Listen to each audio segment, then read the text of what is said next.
वाजल्यापासून आपण सगळे एकत्र आहोत आणि सगळेजण भरभरून ऐकत आहात, हे मला खूप मनापासून सांगावं असं वाटते.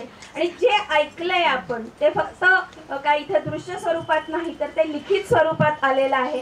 आणि याचं लिखित स्वरूप होण्यासाठी सुवर्णाताईंनी आणि धनश्रीताईंनी बरंच याच्यावरती काम केले. तर मी याच्यासाठी आदरणीय धनश्रीताईंना विनंती करते की त्यांनी प्रस्तावना करावी.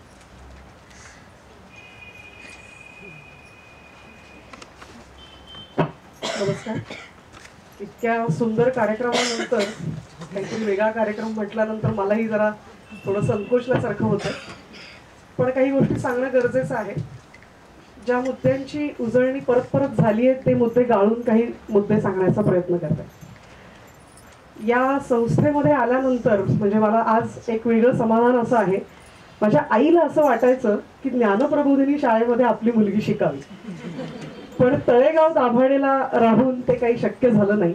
त्यामुळे ते स्वप्न अधुरं राहिलं. पण आज एका वेगळ्या निमित्ताने तिसऱ्यांदा सलग ज्ञानप्रबोधिनीशी जोडलं गेल्याचा एक सार्थ अभिमान आणि आनंद दोन्ही आहे. बीच पब्लिकेशन्सच्या वतीने हा जो तिसरा प्रकल्प आहे,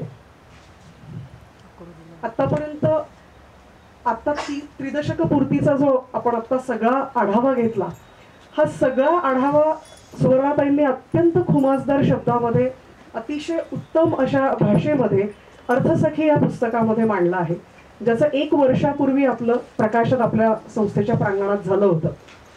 त्याच्यानंतर खरं तर असा प्रश्न पडला होता की याच्या पुढं काय. कारण असं आहे की एखादी संस्था ज्यावेळेला 30 वर्ष एका विषयामध्ये काम करते ग्रामीण विकसनाच्या दृष्टिकोनातून आणि बचत गट हे त्याच्यासाठीच एक मॉडेल म्हणून ठरवते, त्यावेळेला त्यांच्याकडे अनुभवांचा साठा हा प्रचंड असणारच आहे, याच्यातही वादच नव्हता. आणि ते सुवर्णाताईंनी मांडलेलं आहे त्याच्यापेक्षा अजून काय वेगळं असू शकतं हा विचार माझ्या मनात असताना जेव्हा पहिली बैठक झाली तेव्हा माझ्या असं लक्षात आलं की इथे तुम्ही बसलेले सगळेजण आहात, त्यांच्या वतीनं मी ही सगळी चळवळ या पुस्तकामध्ये डॉक्युमेंट केलेली आहे. म्हणजे अर्थसखी ही आतून बाहेर बघितली जाणारी प्रोसेस आणि आत्मसन्मानाच्या गोष्टी हे जे पुस्तक आता प्रकाशित होणार आहे ते बाहेरून आतमध्ये ज्यावेळेला लोक बघतात तेव्हा त्याचं केलेलं डॉक्युमेंटेशन. त्यामुळे मी इथं जरी बोलत असले तरी मी तुमच्या सगळ्यांच्या वतीनं इथं बोलते असं त्याचा अर्थ तुम्ही प्लीज समजा. बीच पब्लिकेशन्स 1 वर्षापूर्वी खरं तर अर्थसखी या पुस्तकाच्या निमित्तानेच सुरू झालं. त्याच्यानंतर आपली 12 पुस्तकं प्रकाशित झाली. 3 विषयांवर आपण काम करतो, आनंदी, सकारात्मक आणि समाजाला दिशादर्शक. अशा 3 मुद्द्यांवर आधारितच पुस्तकं आपण प्रकाशित करण्याचं ठरवलं. बीच कम्युनिकेशन कन्सल्टन्सी ही जी पॅरेंट कंपनी आहे, गेली 12 वर्ष चालू आहे, त्या कंपनीच्या मार्फत अनेक सामाजिक संस्थांबरोबर गेल्या 12 वर्षामध्ये डॉक्युमेंटेशनचं काम झालं. त्याच्यामध्ये आदिवासी विकास प्रकल्प असेल, महिला सक्षमीकरण असेल, शिक्षण असेल, आरोग्य असेल, आणि अनेक विषय त्यांचे रिपोर्ट्स बनवणं, त्यांचे ऑडिओ व्हिज्युअल डॉक्युमेंटेशन्स करणं किंवा त्यांच्या सगळ्या डॉक्युमेंटेशन करताना असं जाणवत होतं की हे सगळं आमची टीम करत होती. जाणवत असं होतं की हे जे सगळे सामाजिक विषय हाताळले जात आहेत वेगवेगळ्या संस्थांकडनं, ते सगळे विषय प्रो पीपल ॲटिट्यूडने, म्हणजे तुमच्या सगळ्यांची प्रतिनिधी म्हणून मी जे आत्ता मगाशी निवेदन केलं त्या ॲटिट्यूडने थोडं पुस्तक रूपांमध्ये काही यायला पाहिजे, या अगदी स्वच्छ सरळ हेतूने बीच पब्लिकेशन्सची खरं तर 1 वर्षापूर्वी सुरुवात झाली. आणि त्याच्यामध्ये आपला जो भारत आहे, जो वैभवशाली भारत आहे, त्या भारताची ओळख पुढच्या पिढ्यांना करून देण्यासाठी म्हणून या सगळ्या पब्लिकेशन्सचा घाट घातला गेला. मगाशी 3 प्रकल्पांचा मी उल्लेख केला प्रबोधिनी बरोबरच्या. त्यातलं पहिलं पुस्तक होतं अर्थसखी, दुसरं पुस्तक होतं कोलंबीची जैवविविधता. याच्यामध्ये आता मंगल आणि हे सगळेजण बसलेत, त्यातली त्या ग्रुपमधली मला फक्त मंगलच माहिती आहे. एखादं गाव आपल्या गावाचं बायोडायव्हर्सिटी रजिस्टर तयार करतं, म्हणजे जैवविविधता नोंदणी करतं, ही एक खूप वेगळी सामाजिक घुसळणीची प्रक्रिया आहे असं मला वाटतं. आपल्या परिसरामध्ये असलेल्या वनस्पती, पशु पक्षी, प्राणी, फुलपाखरं हे सगळं आपलं वैभव आहे, हे सगळं एका पुस्तकामध्ये आणण्याचा त्या प्रोजेक्टमधनं प्रयत्न केला. आणि ते पुस्तक बीच पब्लिकेशन्सने मला वाटतं 5 महिन्यांपूर्वी ते प्रकाशित झालं. त्याला मला सांगावंसं म्हणजे का सांगते मी तुम्हाला सांगते की त्याचा जो वाचक होता, त्याचा वाचक हा बोरिवली, गोरेगाव किंवा पालघर किंवा इकडे चंद्रपूर, मेळघाट इथपासून त्याला वाचक मिळालेला होता. हेच नेमकं बीच पब्लिकेशन्सच्या कामाचं आम्ही ठरवलेलं उद्दिष्ट कुठेतरी अशा लाईनमध्ये आहे याची ती पावती होती. त्यामुळे ते आम्हाला करायला फार आनंद झाला. आत्मसन्मानाच्या गोष्टी या विषयावरती मला जे म्हणायचंय ते सगळं मी पुस्तकात ऑलरेडी मांडलेलं आहे. ते तुम्हाला वाचायला मिळणारच आहे जाताना. एक गोष्ट फक्त जाता जाता सांगते. महिलांचे बचत गट, काही ताईंनी मगाशी उल्लेख केला की बचत गट फॉर्म होतात, बचत गट तयार होतात, चालतात काही प्रमाणामध्ये, पण नंतर त्या बचत गटांचा जो प्रवास आहे तो कुठेतरी थांबतो म्हणा, किंवा त्याला कुठेतरी दिशा कधी कधी मिळत नाही. या कार्यक्रमाच्या निमित्ताने मला तुम्हाला असं सांगायचंय की आपल्या सगळ्यांना एक नवीन दृष्टी मिळाली आहे. कारण त्या दृष्टीसाठी या भरभक्कम 30 वर्षांचं काम उभं आहे. हे ज्यावेळेला काम आपल्याला आपल्या कामामध्ये परावर्तित करता येतं त्यावेळेला आपण खरंच समाज म्हणून आपण पुढे जाऊ शकतो. त्यामुळे ही जी दृष्टी आज तुम्हाला मिळालेली आहे त्या दृष्टीतनं एक मोठ्या प्रमाणामध्ये संघटन झालंय असं मला वाटतं. इथे आज मी ज्याला बघते, कारण याचं रजिस्ट्रेशन माझ्यात आणि सुवर्णाताईंच्या थ्रूच होत होतं, त्यामुळे बऱ्याच जणांची माझी व्यक्तिशः ओळखही होती, काही जणांची त्यानिमित्ताने झाली. हे मला मिळालेलं वैभव आहे की ह्या प्रकारचं संघटन तिथे तयार झालं.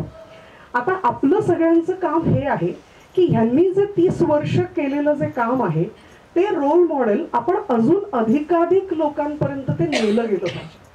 म्हणजे मगाशी किशोर दादांचा उल्लेख झाला, त्यांना इतकी हळहळ वाटली की तुम्ही सगळे लोक भारी आहात असं ते म्हणले मगाशी. हे वाक्य त्यांनी 2दा उच्चारलं मगासपासून. तर त्यांची कळकळ समजत होती, कारण त्यांच्या 10 का 12 महिला कार्यकर्त्या या परिषदेला येणार होत्या आणि त्या येऊ शकल्या नाही. तर तेव्हा त्यांना आम्ही दोघींनी असं सांगितलं की तुमच्या महिला कार्यकर्त्या ज्या त्यांच्या वेळा सांभाळून जिथं येऊ शकतात तिथं आम्ही हे प्रेझेंटेशन तुमच्याकडे येऊन घेऊन देऊ. सगळीकडे महिलाच आहेत, सगळे प्रश्न साधारणपणे जगभरात सगळीकडे सेमच असतात, त्याच्यात काही फार फरक होत नसतो.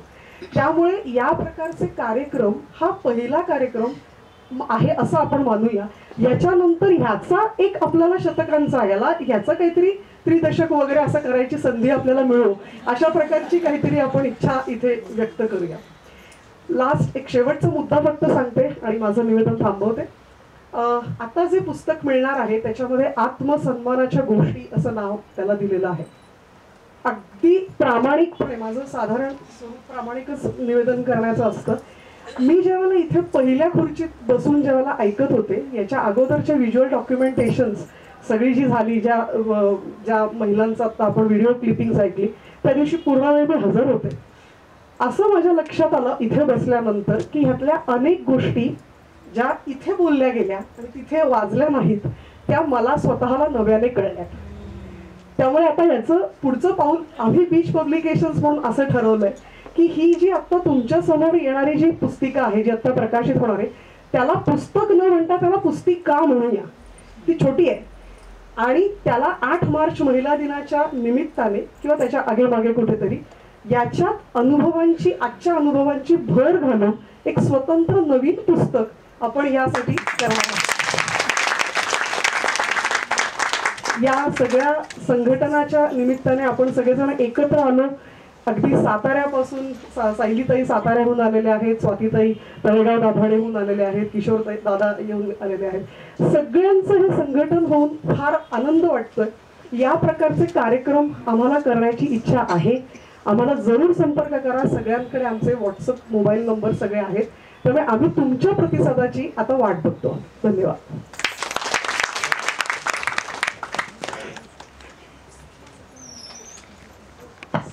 जो मुख्य कार्यक्रमाची आपण वाट बघत होतो ते पुस्तिका प्रकाशन आपण आता करूया. मी पुस्तिका असाच उल्लेख केला धनश्रीताई. आणि आम्ही शाश्वत विकासाचं काम करतो, त्यामुळे कागद न वापरता कापड वापरतो. मला खूप आनंद होतोय म्हणजे या प्रसंगात सहभागी होणं आणि 30 वर्षाच्या वाटचालीमध्ये मला वाटतं अनेक जण जे बचत गटाशी निगडीत आहेत त्यांना आपापले अनुभव पुन्हा जसं इथे संगीताताई बसले होत्या संजीवनी ताई, त्या पण म्हणाल्या मला काय काय आठवत होतं माझं तेव्हा दादा. आणि त्यामुळे या 30 वर्षामध्ये एका बाजूला आपण जाणतोच आहे की आता कुठलंही गाव असं राहिलं नाही की ज्याच्यामध्ये गट नसते, पण त्याच्याबरोबरच की गटामध्ये काय व्हावं किंवा कसं पुढे जावं त्याचे वेगवेगळे आयाम काय आहेत, आणि त्याशिवाय महिला आत्मसन्मान जागा होतोय की नाही. आणि मला वाटतं आपण आज 3 गोष्टी प्रामुख्याने येतोय: आत्मसन्मान, विश्वास, विश्वास स्वतःचा आणि दुसऱ्यांचा, असं 3 गोष्टी प्रामुख्याने सगळ्यांच्या बोलण्यामध्ये येत होत्या. आणि जसं ताईंनी जे सांगितलं PhD, सॉरी तुझं नाव विसरले, वासंतीने सांगितले की आता ही चळवळ जशी पुढे चालली त्याच्यामध्ये सुरुवातीपासून जर पाहिलं, जेव्हा ही चळवळ सुरू झाली तेव्हा जास्त करून तो पुढाकार बँकेचा होता, लोकांपर्यंत वित्त सेवा पोचावी ह्या दृष्टीने झालं. पण सगळ्या अभ्यासामध्ये हे प्रामुख्याने आलं की त्याच्यातनं महिला सक्षम होत आहेत आणि महिलांचा सेल्फ एस्टीम जो शब्द वापरला तो आत्मसन्मान वाटतं, असं सगळ्या म्हणजे पहिला तामिळनाडूचा जो प्रयोग झाला तिथे हीच गोष्ट पुढे येत होती. आणि मला याचा आनंद वाटतोय की ज्ञानप्रबोधिनींनी तो फोकस ठेवून पुढे आपण केलेलं आहे काम जे. तर हे जेव्हा जसं तू म्हणाली, आणि हे कॉम्बिनेशन फार चांगलं झालंय की प्रकाशन करणाऱ्या व्यक्तीला ह्याच्यात रस आहे आणि तसंच प्रकाशन पुढे न्यायचंय. आणि देशभरात असे जे प्रयोग चाललेले आहेत, कालच नीलमताईंचा कार्यक्रम होता आणि त्याच्यामध्ये ते म्हणाले की सरकारला हे कसं करावं याच्या बाबतीतले खूप इनपुटची गरज आहे. कुठलाही मग इथे आपण आयाम 4 दिलेले की कसं करावं ते आणि त्याचे परिणाम काय होतात. तर मला वाटतं अशा पद्धतीचे हे रचनात्मक अनुभवाचे ज्याला म्हणतात की काय म्हणतात पद्धती असं म्हणूया, पद्धती त्याला SOP म्हणतात. तर हे मला वाटतं फार मोठं योगदान आपलं अजून विस्तारणं, म्हणजे एक तर जिथे जिथे मागणी आहे ते विस्तारणं, आणि दुसरं मी सुभाषरावांशी बोलत होते की प्रबोधिनी म्हणून आपण सरकारबरोबर कितपत पुढे करायला पाहिजे, करावं त्या बाबतीत काय विचार, कारण की सगळीकडे जायचं असेल तर मग त्या यंत्रणेसोबत काम करणं आवश्यक आहे. आणि ते करत असताना म्हणजे पुन्हा जो अनुभव येतो ठिकठिकाणी की ते नॉन फंडिंग अग्रीमेंट असेल की त्यांच्याकडे पैसे घ्यायचे नाहीये पण त्यांच्यासोबत काम करायचं, तर तिथे थोडं बरोबरीचं नातं हे निर्माण होऊ शकतं. तर ह्या प्रकारच्या संधी आपल्याला कशा शोधता येईल असं मी विचार करत होते की गाव पातळीवरचं सध्या आपल्याला माहिती आहे या महिन्यामध्ये पुढच्या महिन्यामध्ये GPDPचं काम सगळीकडे चालू आहे, ग्रामविकास नियोजन आराखडा. मग त्याच्यामध्ये असे कार्यक्रम घेण्याचा आग्रह जसं पॉलिटिकल राजकारणामध्ये आहेत की नाही असं विचारलं. मला वाटतं ही ह्या शक्तीचा वापर करून आपल्याला आपल्या राजकीय ताकदनी म्हणजे की आपली शक्ती जी आहे त्यांनी आपल्याला ग्रामपंचायतमध्ये या गोष्टी महिलांसाठी झाल्याच पाहिजे याचा आग्रह, पण त्याच्यासोबत स्वतःचा वाटा असला पाहिजे. म्हणजे हा जो समीकरण आहे की स्वतःचा सहभाग असणं ते खूप महत्वाचं आहे. आणि ज्या पद्धतीने हे बांधून ठेवलं मला वाटतं सकाळपासून सगळ्यांनाच अनुभव आला की एकदम जिव्हाळ्याचं आपुलकीचं आणि त्याच्यात आपण कसे वाढत गेलो हा अनुभव जो सगळा ऐकत होतो, तर नक्की सगळ्यांना प्रत्येकाला वाटत हा असं आपल्याकडेही आणखी म्हणजे काही झालंय का अजून व्हायला पाहिजे, कसं व्हायला पाहिजे असं विचार सगळ्यांच्या मनात चालूच आहे असं दिसतंय. तर मी ह्या निमित्ताने असं म्हणेन की ही मी आता सकाळी 30 वर्षाच्या वाटचालीचं पुस्तक जे देश पातळीवर आता निघालेलं आहे की स्वयंसहाय्यक गट चळवळीच्या 30 वर्षात काय झालंय, त्याच्यात गिरिजाताई श्रीनिवासन त्यांनी आपल्याबरोबर संवादही एकदा साधला होता सगळ्यांचा. तर त्यांनी जे पुस्तक लिहिलेलं आहे त्याच्यामध्ये अजून पुढच्या वाटचालीमध्ये असे प्रयोग पण झालेले आहेत हे 40च्या दशकामध्ये आणखी वेगळ्या पद्धतीने, ज्याचा विस्तार वेगळा झालेला आहे, अशा पद्धतीने त्याच्यात येतील असं आपण पाहूया. आणि मला म्हणजे हे विस्ताराचं तंत्र, म्हणजे आता प्रबोधिनी ज्या स्टेजमधनं जाते की जे केलेलं आहे, आणि मला सुरुवातीचं आठवतं सुवर्णताई म्हणत होत्या चालनाचं जेव्हा काम चालू होतं तेव्हा म्हणजे आपण महाराष्ट्रामधल्या वेगवेगळ्या संस्था ज्या गटाशी निगडीत होत्या त्यांच्यासोबत क्षमतावंदनीचं वेगवेगळे उपक्रम असं घेत होतो. त्याच्यामध्ये सुवर्णताई म्हणाला आम्ही प्रबोधिनी म्हणून काही ठोस असे कार्यक्रम उभे करू, मग ते विस्तारण्याचं काम चालनाच्या बाकी सदस्यांनी करावं. तर ह्या निमित्ताने मला सांगावं असं वाटतं की अफामच्या प्लॅटफॉर्मवरनं आज आपण म्हणजे वेगवेगळे 100 संस्था महाराष्ट्रातल्या त्याच्यात सहभागी आहे. तर त्याच्या माध्यमातूनही हे काम आपण सगळ्यांपर्यंत पोहोचवण्याचं हे नक्कीच करू शकतो आणि चांगला प्रतिसाद मिळेल असं वाटतं. की लोक हे शोधतात की फार खर्च न करता पण संघटन चांगलं कसं होऊ शकतं, याचं कॉम्बिनेशन जे आहे हे मला ह्या प्रोग्रामाचं बीज जे जाणवतं. मध्ये मी भारती त्यांना सांगितलं होतं की उद्योगाचं जे आपण आता कंपनी बरोबर करतो हेही एक वेगळं मॉडेल आहे जे उभं केलेलं आहे. त्याचंही व्यवस्थित डॉक्युमेंटेशन करून जिथे जिथे कंपनी आणि गट आहे त्यांना हे कुठल्या पद्धतीने करता येईल याचं खरंच चांगलं मार्गदर्शन मिळू शकेल. कारण की दोन्ही बाजारपेठ आणि इथे जे वेगवेगळे मॉडेल मांडले गेले की जसं बाजारपेठ आपली स्वतःची आणि शेजारची आणि मग कंपनीकडे, तर मला कांचनताईंची आठवण खूप आली, स्वयंसिद्धा कोल्हापूर. आणि त्यांचा आग्रह हाच असतो की पहिलं स्वतःची मार्केट जी आहे बाजारपेठ ती घेऊन मग पुढच्या वाटचालीकडे जाणं. तर हे टप्प्याटप्प्यानी महिलांना, जे महिला नेहमी म्हणतात ना गटात जाऊन काय मिळालं तर डोक्यात उजेड पडला, असा हा शब्द नेहमी महिला वापरतात. तर अशा प्रकारचं उजेड पडणं, मी धीट झाली आणि मी आणखी पुढे जग दिसू लागलं. परवा देवशीला एका कार्यक्रमाला गेले होते तेव्हा महिला भेटल्या आणि त्या म्हणाल्या काय आठवत होतं त्यांना, 35 वर्ष झालेली होती त्याच्यामध्ये. तर ते म्हणा आपण चंद्रपूरला गेलो होतो ना, तर तिथे खूप म्हणजे आपल्याला तिथे जाऊन माहिती सांगता आली. तर अशा पद्धतीने महिलांना जे स्मरणात राहतं की आपण नवीन ठिकाणी गेलो, वेगळं एक्सपोजर घेतलं आणि जे आपल्या वेगवेगळ्या सहलीमधनं सांगितलं ते अगदी त्याच्यात असं दिसत होतं.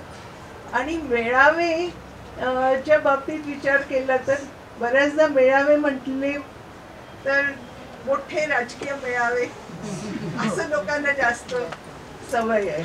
पण आपण छोटे छोटे मेळावे पण घेऊ शकतो, गाव पातळीवर घेऊ शकतो. आणि त्याची रचना कशी करावी हा जो भाग आहे ना, रचनेचा भाग आणि त्याची पूर्वतयारीचा भाग, पाठपुराव्याचा भाग, मला वाटतं ही सगळी कडी जी आहे ना, उपक्रम न होता ती साखळी होणं, एका कामातलं दुसरं काम, मला वाटतं हे फार महत्वाचं संदेश याच्यातनं की उपक्रम न होता तर साखळीचा एक भाग आहे आणि त्याच्यातनं आत्मसन्मान विकसित होत आहे. हा संदेश मला वाटतं फार प्रभावीपणे, कारण की नाही तर व्हर्टिकलमध्ये विचार होतं की स्किल ट्रेनिंग झालं का, उद्योग झाला का, तर अशा पद्धतीने मेळावा झाला. पण ह्याच्यातनं एक साखळी निर्माण होते आणि त्याच्यातनं माणसं घडतायत आणि महिला घडतायत, ही प्रक्रिया. म्हणून याच्याकडे बघण्याची नजर बदलणं मला वाटतं फार एक महत्त्वाचा मुद्दा. जेव्हा सुवर्णताईंनी तेव्हा सांगितलं की आम्ही ती किती तिने वाढवलं अपेक्षा, तिला समाधान आणि आत्मसन्मान किती मिळाला. मला वाटतं हे आता निकषकडे बघण्याची गरज आहे, वेगळ्या निकषांकडे. आणि अजून एक सुवर्णताईं बाबतीत मला सांगावं असं वाटतं की त्यांच्याशी मी बोलत होते, त्यांनी पहिल्या दिवसापासनं त्याचं नोंद जी आहे, डॉक्युमेंटेशन, ही व्यवस्थितपणे त्यांची रोजचं डॉक्युमेंटेशन, त्यांचं महिन्याचं डॉक्युमेंटेशन असं सतत करत राहिलं. आणि त्यामुळे मला नेहमीच असं वाटतं की दोन्ही, त्या व्यक्ती छान होतात, लिहितातही छान होतात आणि अशा पद्धतीची टीम घडवणं. आणि त्याने असं म्हटलं की आता माझे सकाळी त्यांनी मला फोन दाखवला की आता ह्या जागेवर मी 444 दिवस नंतर हे काम मी बघणार नाही. तर दुसरी फळी तयार करणं हे सतत सगळ्या काय बरोबर की नाही तुम्हाला सांगत जातात ना की त्याच्यानंतर तुम्ही बघायचं तुमच्यावर. तर अशा पद्धतीने पुढची फळी ती भक्कम करणं आणि आपल्या सगळ्यांनी पाहिलं की ज्या पद्धतीने ही फळी उभी राहिली आहे त्याच्या मला वाटतं पण जोरदार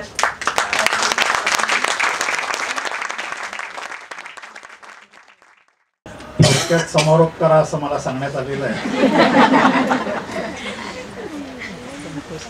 त्यामुळे माननीय सुधाताई, बीज पब्लिकेशन्सच्या धनश्रीताई आणि इथे जमलेल्या विविध संस्थांचे प्रतिनिधी या सगळ्यांसमवेत मीही आनंद व्यक्त करतो. ही परिषद अतिशय यशस्वी झाली. तिथे लिहिलेलं एक विषय पत्रिकेवरती की मार्गदर्शन वगैरे असं. गेल्या 30 वर्षामध्ये मार्गदर्शनाचे 3 प्रकार मी अनुभवले.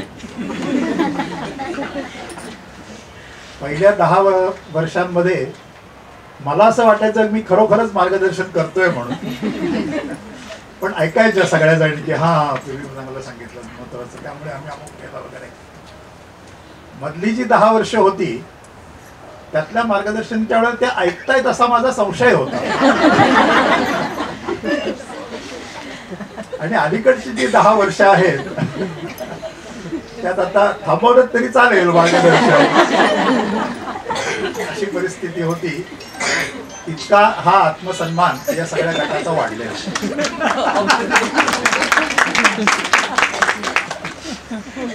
प्रबोधिनी ही जी काही शिक्षण संस्था आहे ही विविध क्षेत्रांमध्ये खरं तर हेच करू इच्छिते.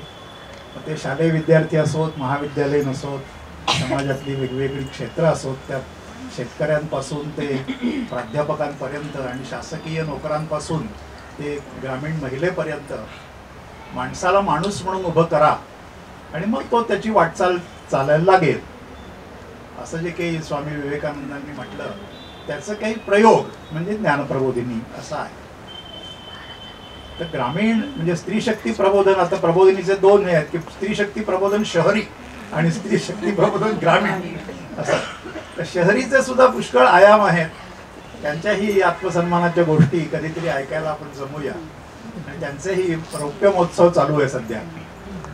ग्रामीणचा जो आहे त्यात मला गेली 30 वर्ष निगडीत राहता आलं याचा अपार आनंद आहे की जो काही वेळ आपण या सगळ्या ह्याच्यामध्ये एकत्रित घालवला त्यांनी काहीतरी निर्माण झालं. आणि तुम्हा सगळ्यांच्या बोलताना जो काही आत्मविश्वास आणि आनंद व्यक्त केला त्यातनं प्रबोधिनीत असं काहीतरी करता येण्याजोगं आहे याचा खरोखर एक अतीव आनंद, आत्मिक आनंद ज्याला म्हणून असा आज सगळं ऐकताना मला मिळत होता.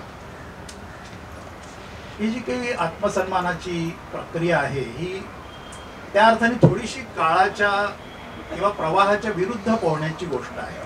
विशेषतः ज्या विविध संस्था आपण इथे आलेला आहात तर वेगवेगळ्या पद्धतीने माणसाला उपकृत करून ठेवणं, सबसिड्या देणं असेल.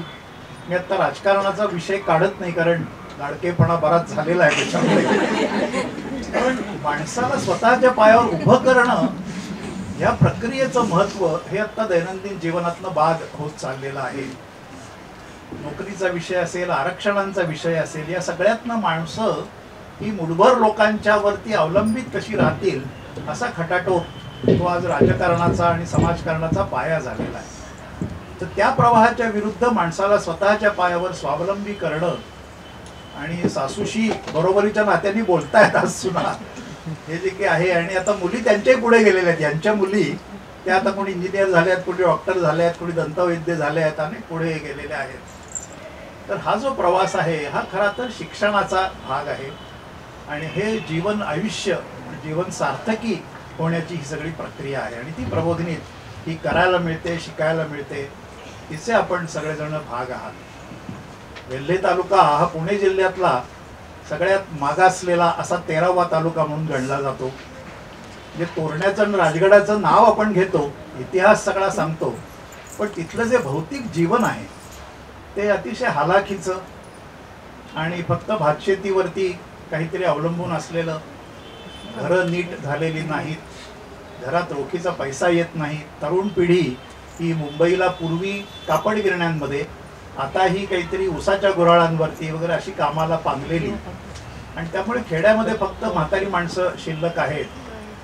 असं वेल्हे हे मी गेली 40-45 वर्ष पाहतो.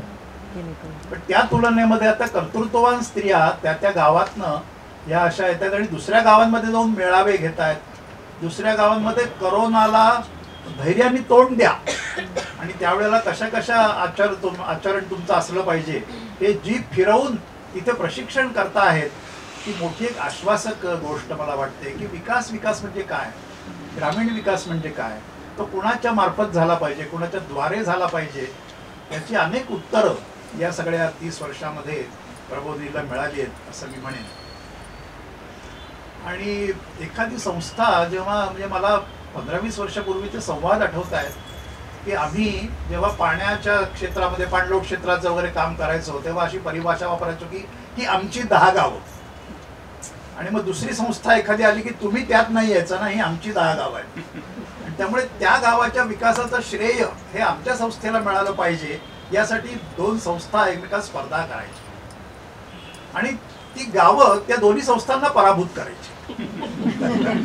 आम्ही तुमच्या कोणाच्याही द्वारे विकसित व्हायला तयार नाही आहोत. आणि मग ते हळूहळू तिथं काढता पाय घ्यायच्या.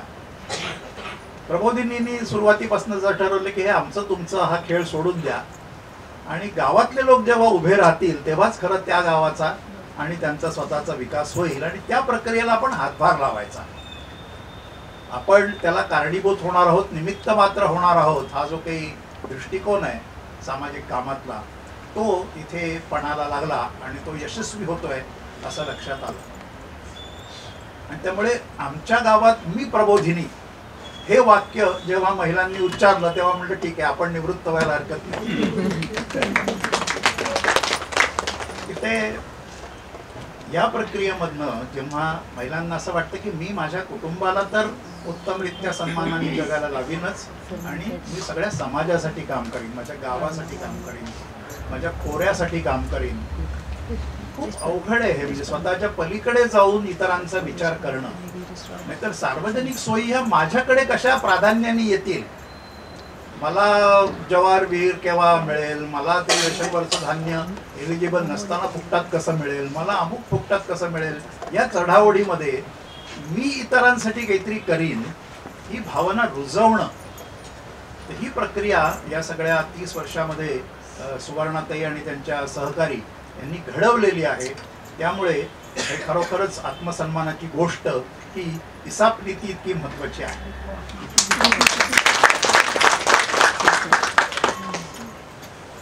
आणि त्यामुळे हे जे की खेड्यामध्ये आपण करू इच्छितो त्यांनी उद्या खरोखरच आता ॲग्रो टुरिझम सुरू केलेला आहे काही महिलांनी वगैरे. यातनं हा विकसित तालुका, विकसित वेल्हे तालुका आणि मग त्याचा भोर तालुक्यात जात आहेत, इतर महाराष्ट्राच्या वेगवेगळ्या जिल्ह्यांमध्ये जात आहेत हिरकणी सारखा प्रकल्प घेऊन.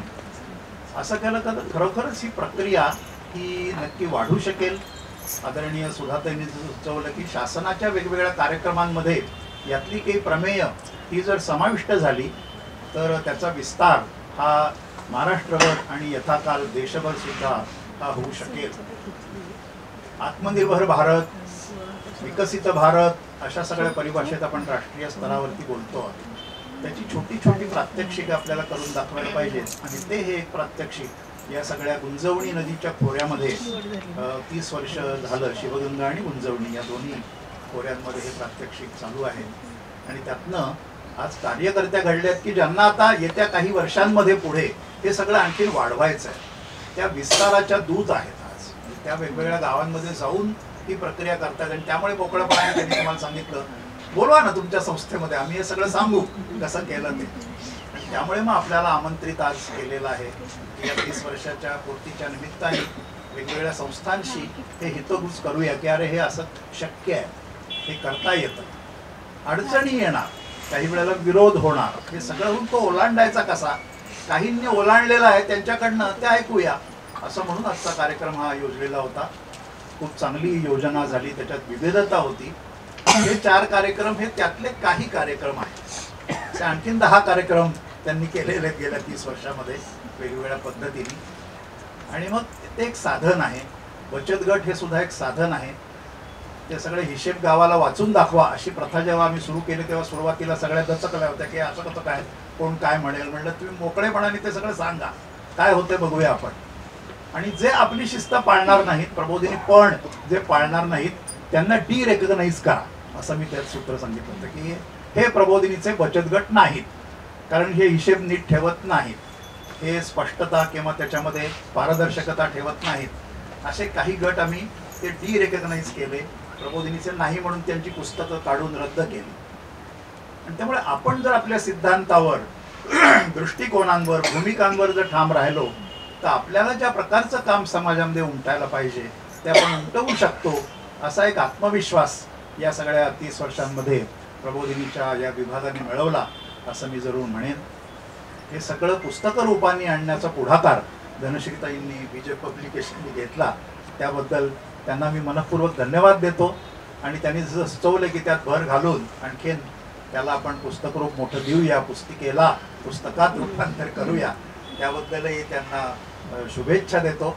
आपण सगळेजण वेळ काढून या इथे आलात आणि त्याबद्दल आता ह्याचा एक व्हॉट्सॲप ग्रुप चालू आहे, पण व्हॉट्स न्यू असा एक ग्रुप तयार करा.